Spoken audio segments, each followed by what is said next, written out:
I'm Jeremy Goldkorn, Editor-in-Chief of SupChina. We're filming this on February 28, 2020, as China is still fighting the COVID-19 epidemic. Travel restrictions and school closures are keeping as many as 180 million Chinese students, primary, secondary, and tertiary, out of the classroom. Many schools are using the internet to run virtual classes. At the same time, many companies have asked staff to work remotely. China's tech giants are stepping up to meet the demand. Alibaba's DingTalk, Tencent's WeChat Work, ByteDance's Lark, and Huawei's WeLink are all being used for remote work and learning. Share prices of listed companies that offer such platforms are up, with many pundits saying that the coronavirus epidemic could be a tipping point that accustoms people to new ways of working and learning that may outlast the current crisis. But what is it actually like to take or teach classes online? Can working at home really be as efficient as going to the office? Is this really the start of a long-term trend? We asked students, teachers, and white-collar workers in China to tell us about their experiences.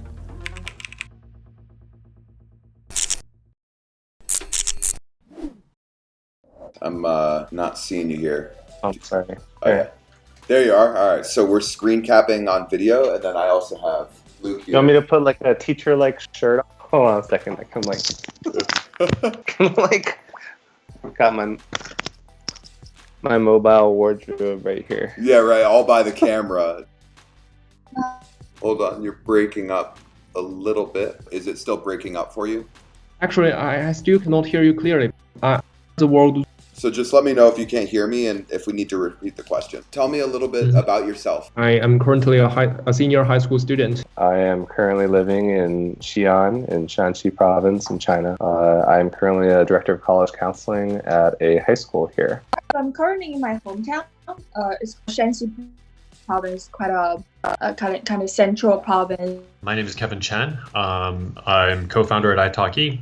We've been based in Shanghai for about 12 years. You've been studying remotely during the virus? Our school is using the online teaching platform called Tencent Meeting. So my company uses Blue Jeans, or sometimes we use WeChat. Working from home is something new for us. Yeah, we do use WeChat Work.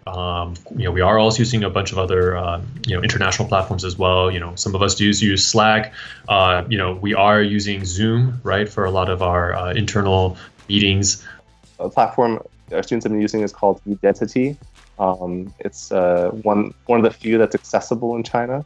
So online meeting platforms are providing free service during the outbreak of virus. So all the teachers are required to take a training in how to use this online platform. And as a student, it's very hard for me to concentrate on my screen for a whole day.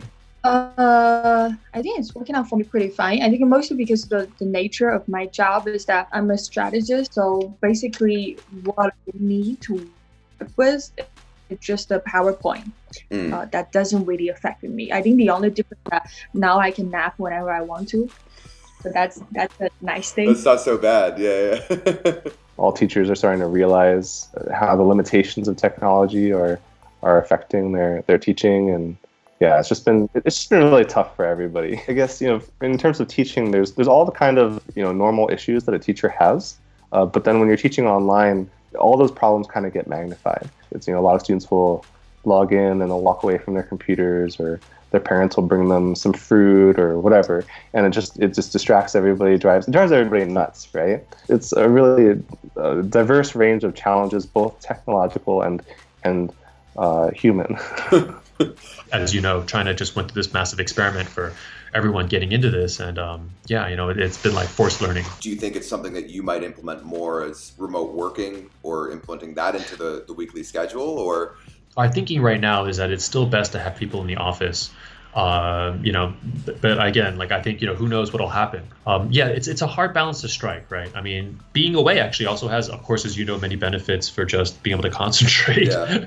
I doubt whether it's going to change the whole working dynamic in China, because to be able to maintain this, you have to rely on everyone being super responsible and checking their messages all the time, even though they are not together physically. I think in the future, I'm willing to try to insist using this kind of online teaching, but please do not let me use it whole day. It's really hard to adapt to. Yeah, I can only imagine. Any other thoughts or comments that you would want to add in, or think are important for folks to know about? We're really eager to get back to school. you know? Yeah. The coronavirus has done a lot for education, in terms of advancing online education, making education more accessible, but we're really eager to get back to school. It's really driving us all crazy. Personally, I don't want to try it try it for too long. I still prefer the feeling of sitting in a classroom in which the chalk dust is still flying and I can see my teacher on the platform imparting knowledge. Thank you so much for your time. Really, really appreciate talking with you and hearing your comments. We hope you get back to school soon. Also, my pleasure to talk with you. Thank you. Have a great one. Have a great night. So how do you think that went? I think it was pretty good. A few signal issues on the education side. Distance learning is definitely a challenge. And while there are advances in technology that have made it easier or more accessible to do this, it's still not ideal. And they want to get back as soon as they can. Anyway, I'm Alex Urist with SupChina. Subscribe to our channel or go to our website at supchina.com.